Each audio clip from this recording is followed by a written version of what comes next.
నెలల తరబడి ఎన్ని మందులు వాడినా మీ మోకాల నొప్పులు తగ్గట్లేదా? ప్రాణ పెయిన్ క్లినిక్ లో అత్యాధునిక చికిత్స. నమస్తే, వెల్కమ్ టు సుమన్ టీవీ. నేను మీ సాయి. ఐపీఎల్ 2024 చివరి అంకానికి చేరుకుంది. 70 లీగ్ మ్యాచ్లు 2 నెలల కాలం పాటు సాగినటువంటి సుదీర్ఘ ఫార్మాట్ కి ఫైనల్ 4కి ప్రస్తుతానికైతే సమయం ఆసన్నమైంది. లీగ్ స్టేజ్లో ఏదైతే టాప్ 2లో ఉన్నటువంటి టీమ్సే ఫైనల్ 4లో తలపడబోతున్నాయి. ఎస్ఆర్హెచ్ చాలా కాలం తర్వాత 2018 తర్వాత ఫైనల్కు చేరుకుంది. కేకేఆర్ ఎస్ఆర్హెచ్ మధ్య తుది పోరు ఆదివారం సాయంత్రం రాత్రి జరగబోతుంది. ఈ ఫైట్ ఎలా ఉండబోతుంది, ఎవరు టైటిల్ని 2024లో గెలవబోతున్నారు, దీనికి సంబంధించి మనం మాట్లాడతాం. మనతో పాటు సీనియర్ స్పోర్ట్స్ అనలిస్ట్ చంద్రశేఖర్ గారు ఉన్నారు. సార్ నమస్తే. నమస్తే సాయి. మొత్తానికి ఫైనల్కి వచ్చేసింది. అనుకున్నట్టుగానే టాప్ 2 టీమ్సే ఫైనల్కి చేరాయి. సో సమవుజ్జులు ఉన్నటువంటి టీమ్స్గా చెప్పుకోవచ్చా సార్ ఈ ఫైనల్ మ్యాచ్లో తలబడుతున్న ఈ 2 మ్యాచ్లు కూడా? 1-2 పొజిషన్లో ఉన్నాయంటేనే సమవుజ్జీలు అని చెప్పేసి అని చెప్పుకోవచ్చు. నిజంగానే అటు both bowling and batting department రెండు కూడా ఈక్వల్గానే ఉన్నాయి. అంటే ఒక మ్యాచ్ అందరూ క్లిక్ అయితే ఒక మ్యాచ్లో ఫెయిల్ అవ్వటం అనేటువంటిది ఒక కామన్ సినారియోలాగా అయిపోయింది రెండు టీముల విషయంలో కూడా. పర్టికులర్గా ఫిల్ సాల్ట్ వెళ్ళిపోయిన తర్వాత కొంచెం ఏమైనా వీక్ అయిందేమో అనిపిస్తోంది కేకేఆర్ విషయంలో. ఎందుకంటే Gurbaz of course last match ఒకటే ఆడాడు. డైరెక్ట్గా రావటమే ప్లే ఆఫ్లోకి రావటం అనేటువంటిది కొంచెం ప్రెషర్ అనేటువంటిది ఉంటుంది బ్యాట్స్మెన్ మీద. సో అది మినహాయిస్తే కనుక రెండు టీములు ఒకటే. అంటే ట్రావెల్స్ హెడ్ క్లిక్ అయితే అభిషేక్ శర్మ ఫెయిల్ అవుతున్నాడు, అభిషేక్ శర్మ క్లిక్ అయిన మ్యాచ్లో ట్రావెల్స్ హెడ్ ఫెయిల్ అవటం అనేటువంటిది ఇక్కడ మనమే దీన్ని చూస్తున్నాం. అట్లాగనే అక్కడ కూడా ఇది ఉంది. సో ఇప్పుడు కేకేఆర్ ఎస్ఆర్హెచ్ మ్యాచ్లో ప్రధానమైనటువంటి అంశంగా బ్యాటింగ్ ఉండబోతుందా, బౌలింగ్ ఉండబోతుందా? రెండు ఇట్టింగ్ టీంలుగానే చెప్పుకున్నారు. కానీ గత మ్యాచ్ చూస్తే, క్వాలిఫైర్ 2 మ్యాచ్ చూస్తే ఎస్ఆర్హెచ్ పేలవమైనటువంటి బ్యాటింగ్తో కనబడ్డది. ఎట్లా ఉండబోతుంది ఈ మ్యాచ్లో? అంటే దాన్ని పేలవమైన బ్యాటింగ్ అనక్కర్లేదు. వికెట్ యాక్చువల్గా ఆ రకమైనటువంటి ట్రిక్కీ వికెట్ నిన్నటి కానీ గమనించినట్లయితే చాలా స్లోగా ఉంది. అంటే జనరల్గానే స్ట్రోక్ ప్లే అనేటువంటిది ఎప్పుడు వస్తుందంటే when the ball is easily coming on to the bat.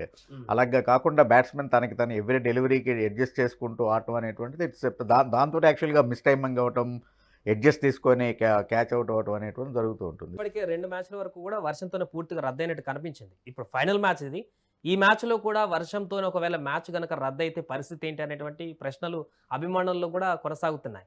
దీనికి ఏం సంబంధం? అది జరగద్దనే కోరుకోవాలి మనం. ఎందుకంటే ఒకవేళ అదే జరిగి అఫ్ కోర్స్ రిజర్వ్డే ఉంది, మండే కూడా ఉంది మ్యాచ్. ఒకవేళ మండే కూడా జరగలేదనుకో అప్పుడు కేకేఆర్ విన్నర్.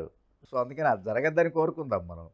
ఒకవేళ కనుక అది అయ్యేట్లయితే డెఫినెట్గానే ఎవరైతే గ్రూప్లో టాప్లో ఉంటారో, అంటే టేబుల్ టాపర్ ఎవరైతే ఉన్నారో by default they are the winners. అంటే ఆ రూల్ ఈసారి నుంచి పెడుతున్నారు. ఎప్పుడైతే ప్లే ఆఫ్స్కి రిజర్వ్ డేని అనౌన్స్ చేశారో, అలాగనే ఒకవేళ కనుక పాయింట్స్ అయితే నెట్ రన్ రేటు అది కూడా ఇది ఎట్లయితే కనుక మామూలుగా అంటే నెంబర్ ఆఫ్ విన్స్, ఈ రకమైనటువంటి రూల్స్ అండ్ అమెండ్మెంట్స్ చేసినటువంటి దాంట్లో ఇదే ఎప్పుడైతే రిజర్వ్డ్ కూడా అనౌన్స్ చేసిన తర్వాత అప్పుడు మ్యాచ్ కాకపోతే కనుక ఇంకా మళ్ళీ జాయింట్ విన్నర్స్ అని అనౌన్స్ చేయడంలో there is no meaning at all. So ఎవరో ఒకరికి ఇవ్వాలి అనే ఉద్దేశంతో ఆ రూల్ని they made it very clear. So SRH ఫైనల్కి వెళ్ళడానికి ఎట్లా చూడొచ్చు సార్? తెలుగు టీం చాలా కాలం తర్వాత హైదరాబాద్ టీం టాప్లోకి ఫైనల్లోకి వెళ్ళిందంటే కమిన్స్ కెప్టెన్సీ వల్లనే వెళ్ళింది అనుకోవచ్చా? కావ్య అమారన్ కూడా స్టేడియంలో తన నవ్వు కోసమే ఫైనల్కి వెళ్ళిందనేటువంటి కామెంట్స్ అభిమానులు కూడా సరదాగా చేస్తున్నారు. ఎలా చూడొచ్చు అంటారు హైదరాబాద్ ఫైనల్కి వచ్చినటువంటి? డెఫినెట్గానే కమిన్స్ క్యాప్టెన్సీ ఆ ఇంపాక్ట్ అనేటువంటి చాలా స్పష్టంగా ఉంది. ఎందుకంటే తను స్వయంగా బౌలర్ అవ్వటం వల్ల సహజంగానే బౌలర్ క్యాప్టెన్ అయితే ఏమవుతుందంటే ఆ వికెట్ కండిషన్ని చాలా తొందరగా రీచ్ చేయగలుగుతూ ఉంటాడు. సో కాబట్టి ఏ కండిషన్లో ఏ ఎండ్ నుంచి, అంటే వికెట్ యొక్క డైమెన్షన్స్ ఏంటి, సో కాబట్టి ఏ బౌలర్ని ఏ ఎండ్ నుంచి తెస్తే బాగుంటుంది, ఇట్లాంటివన్నిటి మీద కూడా ఒక పర్టికులర్ ఐడియా అనేటువంటిది ఉంటుంది క్యాప్టెన్ బౌలర్ అయితే. అది అడ్వాంటేజ్గా ఉంటుంది. సో అది కమిన్స్ యొక్క క్యాప్టెన్సీ ఇది ఎప్పుడు నవ్వుతూ ఉంటాడు. ప్లస్ డోంట్ ఫర్గెట్ ఇప్పుడు WTC వరల్డ్ టెస్ట్ ఛాంపియన్షిప్ అందించినటువంటి వాడు, వన్డే వరల్డ్ కప్ అందించిన వాడు, ప్రెస్టీజియస్ యాషెస్ సిరీస్ని నిలబెట్టినటువంటి వాడు. సో కాబట్టి అంత వ్యాస్ట్ ఎక్స్పీరియన్స్ ఉన్నటువంటి బౌలర్ కాబట్టి, ప్లేయర్ కాబట్టి న్యాచురల్గానే ఎవరి నుంచి ఏ ఆటగాడి నుంచి ఎట్లా తీసుకోవాలనేటువంటి ఒక పర్ఫెక్ట్ ఎగ్జాంపుల్ సాయి. ఎవరైనా కానీ ఊహిస్తారా షాబాజ్ అహ్మద్ని ఇంపాక్ట్ ప్లేయర్గా తీసుకుని వస్తారు అని చెప్పేసి అని? అసలు యాక్చువల్గా అంతా రాస్తున్నది ఏంటి అంటే షాబాజ్ అహ్మద్ పూర్ ఫామ్లో ఉన్నాడు కాబట్టి అసలు తీసేసేయండి అతన్ని అనేటువంటిది. బట్ 11లో పెట్టుకోకుండా అంతకుముందు చూస్తే కనుక ఫారెన్ ప్లేయర్ని, అంటే ట్రావెల్స్ హెడ్ని ఇంపాక్ట్ ప్లేయర్గా ఆడించినటువంటిది. క్రూషియల్ మ్యాచ్ వచ్చేటప్పటికి ఇండియన్ ఆల్రౌండర్ని ఇంపాక్ట్ ప్లేయర్గా తీసుకుని వచ్చి ఎలాంటి రిజల్ట్ తీసుకున్నాడు చూసి. ఈవెన్ మనం 175 చేసామంటే రనే ball Shahbaz Ahmed 18 runs very crucial ఆ టైంలో. ఆ తర్వాత క్లాసెన్ తోటి కలిసి చేసినటువంటి ఆ పార్ట్నర్షిప్పే మనం నిలబెట్టింది. అవును. ఈవెన్ అలాగనే 3 వికెట్స్ తీసుకోవటం అనేటువంటిది. సో ఇట్స్ రియల్లీ అక్కడ కనబడుతోంది క్యాప్టెన్స్ యొక్క మెచ్యూరిటీ ఏంటి అనేటువంటిది. Even Bhuvneshwar Kumar middle overs or death ఓవర్స్లో తేలిపోతున్నాడు కాబట్టి ఒకేసారి అతని చేత మూడు ఓవర్లు కంటిన్యూగా వేయించేస్తున్నాడు. ఒక ఓవర్ ఓకే, ఒకవేళ ఆఫ్ కలర్ అయినా కానీ ఇంకొకళ్ళు ఎవరు అడ్జస్ట్ చేయడం అనుకుంటుంది అనే ఉద్దేశంతో 2 ఓవర్లతో ఆపకుండా 3 ఓవర్లను వేయించడం అనేటువంటిది. సో ఈ రకమైనది. అట్లాగనే తను స్ట్రైక్ బౌలర్ టీంకి, 1 క్యాప్టెన్ 2 స్ట్రైక్ బౌలర్. సో అలాంటి టైంలో తను వరుసగా వేసేసి స్ట్రెయిన్ అయ్యే కన్నా కూడా గమనిస్తే కనుక కమిన్స్ 4 ఓవర్లని 4 స్పెల్స్లో వేస్తూ ఉన్నాడు త్రూ అవుట్. మొదటి నుంచి కనుక చూసినట్లయితే సెకండ్ ఓవర్ వేస్తాడు, మళ్ళీ ఆ తర్వాత ఈ కమ్సెట్ నెంబర్ 8 or 9 వస్తాడు, ఆ తర్వాత మళ్ళీ 13th ఓవర్ వస్తాడు, మళ్ళీ 18th ఓవర్ వస్తాడు, ఇట్లాగా మేబీ 17th ఓవర్ అట్లా. సో కాబట్టి 4 ఓవర్స్నే 4 స్పెల్స్లో వేస్తూ తనకి తను యాక్టివ్గా ఫిట్గా ఉంచుకోవటం ఒకటి, ఆ టైంలో బౌలర్లని వాడుకోవటం అనేటువంటిది ఒకటి. తర్వాత నితీష్ కుమార్ లాంటి బౌలర్కి కాన్ఫిడెన్స్ ఇచ్చే విధంగా ఇన్నింగ్స్ లాస్ట్ ఓవర్ని వేయించడం అక్కడ మర్చిపోద్దు మనం. He is immatured, inexperienced bowler. So అలాంటి వాళ్ళకి ఎప్పుడైతే ఇన్నింగ్స్కి లాస్ట్ ఓవర్ బౌలింగ్ ఇస్తావో ఆటోమేటిక్గా అతనిలో కాన్ఫిడెన్స్ లెవెల్ అనేటువంటిది పెరుగుతుంది. సో ఒక అప్కమింగ్ ప్లేయర్కి ఆ రకమైనటువంటి ఎంకరేజ్మెంట్ ఇచ్చి అతనికి బౌలింగ్ చేయించడం అనేటువంటిది, అతని చేత 20th ఓవర్ వేయించడం అనేటువంటిది, అంటే ఫ్రెష్గా ఉంది వాళ్ళ మైండ్లో వికెట్ ఎలా బిహేవ్ చేస్తుంది అనేటువంటిది. సో అదే కేకేఆర్ విషయానికి వచ్చేవాడికి అది లేదు. వాళ్ళు స్ట్రైట్ వే అహ్మదాబాద్ నుంచి ఇక్కడికి వచ్చారు. బట్ అంటే ఎస్ఆర్హెచ్కి ఏంటంటే they are fresh with the wicket ఎలా అనేటువంటిది జస్ట్ 24 hours బిఫోర్ ఆడినటువంటి గేమ్ కాబట్టి. సో ఆ అడ్వాంటేజ్ అనేటువంటిది మనకి డెఫినెట్గా ఉంటుంది. ఫైనల్గా సార్ ఒకటి క్రిటికల్ క్వశ్చనే, ఈ 2 టీములలో కూడా ఏది టైటిల్ గెలిచేటువంటి అవకాశం ఉంది ఈ ఫైనల్లో? జనరల్గా క్రికెట్కి కొంచెం స్టాటిస్టిక్స్ అవి కూడా చాలా సెంటిమెంటల్గా పనిచేస్తూ ఉంటాయి. సో కాబట్టి ఫస్ట్ 2008 ఎడిషన్ని తీసుకుంటే కనుక మనము లాస్ట్ 8వ ప్లేస్లో ఉన్నాం. అప్పుడు 8 టీంలు ఆడి 8th ప్లేస్లో ఉన్నాం మనం. అదే 9లోకి వచ్చేటప్పటికి కప్పు గెలిచాం మనం. లాస్ట్ ఇయర్ 23లో మనం last table last down 10th place.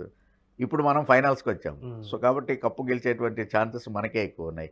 And more over all 3 occasions, అంటే 16లో డేవిడ్ వార్నర్ గెలిపించిన, 9లో గెలిపించినా కూడా ఆస్ట్రేలియన్ ప్లేయర్లే మనని గెలిపించారు. ఇప్పుడు కూడా ఆస్ట్రేలియన్ క్యాప్టెనే మనకి క్యాప్టెన్. సో ఇలాంటివి కొన్ని మ్యాచ్ అవుతూ ఉన్నాయి. ప్లస్ తర్వాత ఏంటి అంటే న్యాచురల్గానే అటు క్లాసెన్ కూడా ఫామ్లోకి రావటం మనకి ప్లస్ పాయింటే. Even Abdul Samad is there. So అందుకని మనకి అంటే ప్యాట్ కమిన్స్, డోంట్ ఫర్గెట్, ఇదే కేకేఆర్కి ఆడేటువంటి సమయంలో 15 balls లో 50 చేసినటువంటి రికార్డు కూడా ప్యాట్ కమిన్స్కి ఉంది. సో దట్ మీన్స్ అంటే he can bat. Even last match కూడా మనం గమనించినట్లయితే కనుక డెఫినెట్గానే 30 runs చాలా క్రూషియల్ రన్సే చేశాడు అతను కేకేఆర్ తోటే జరిగినటువంటి మ్యాచ్. సో అందుకని అతనికి మంచి ఎక్స్పీరియన్స్ ఉంది. సో అప్పటిదాకా మనకి బ్యాటింగ్ డెప్త్ అనేటువంటిది ఉంది. ఈవెన్ యాక్చువల్గా జయదేవ్ ఉన్నత్కత్ కెన్ బ్యాట్. జయదేవ్ ఉన్నత్కత్కి వాళ్ళ దాని తరఫున అంటే రంజీ ట్రోఫీలో సెంచరీ చేసినటువంటి అనుభవం కూడా ఉంది అతనికి. సో ఓవరాల్గా అంటే నా కంపారిజన్ అయితే కనుక వాళ్ళకి బౌలింగ్ కొంచెం బాగుంటే మనకన్నా బాగుంది అనుకుంటే, అంటే సునీల్ నరైన్ ఉన్నాడు, ఆండ్రూ రసెల్ ఉన్నాడు, పర్టికులర్గా మిచెల్ స్టార్క్ ఈజ్ ఇన్ మంచి ఫామ్లో ఉన్నటువంటిది. సో ఆ కంపారిజన్లో మన బౌలింగ్ కొంచెం వీక్ అనిపిస్తున్నా కూడా బ్యాటింగ్ చూసుకుంటే ఆన్ పేపర్ వాళ్ళకి బ్యాటింగ్ చాలా బలంగా ఉన్నా కూడా యాక్చువల్గా ప్రాక్టికల్గా బిట్స్ అండ్ పీసెస్గా ఆడగలిగినటువంటి వాళ్ళు మన దాంట్లో ఎక్కువ ఉన్నారు. So definitely I go for SRH. Thank you sir. So మొత్తానికి సండే బిగ్ ఫైట్ జరగబోతుంది. IPL 2024 ఫైనల్ అయితే మరికొన్ని గంటల్లోనే జరగబోతుంది. ఈసారి టైటిల్ ఎవరు గెలవబోతున్నారు అనేటువంటి అంశానికి సంబంధించి అభిమానుల్లో ఉత్కంఠ నెలకొంది. మన హైదరాబాద్ టీం కూడా ఈసారి ఫైనల్లో ఉన్నటువంటి సందర్భంలో ఖచ్చితంగా SRH కప్ గెలవబోతుంది. ఈసారి హైదరాబాద్ టీమే టైటిల్ని కైవసం చేసుకోబోతుంది అనేటువంటి అంచనాలు అయితే అభిమానులు నెలకొన్నాయి. చూడాలి ఈ బిగ్ ఫైట్లో హోరాహోరీగా జరిగేటువంటి ఈ ఫైట్లో ఎవరు గెలిచి టైటిల్ని కైవసం చేసుకుంటారో మనం కూడా చూద్దాం. సుమన్ టీవీలో మీ పర్సనల్ అండ్ బిజినెస్ ప్రమోషన్స్ కోసం కింది నెంబర్కి కాంటాక్ట్ చేయండి.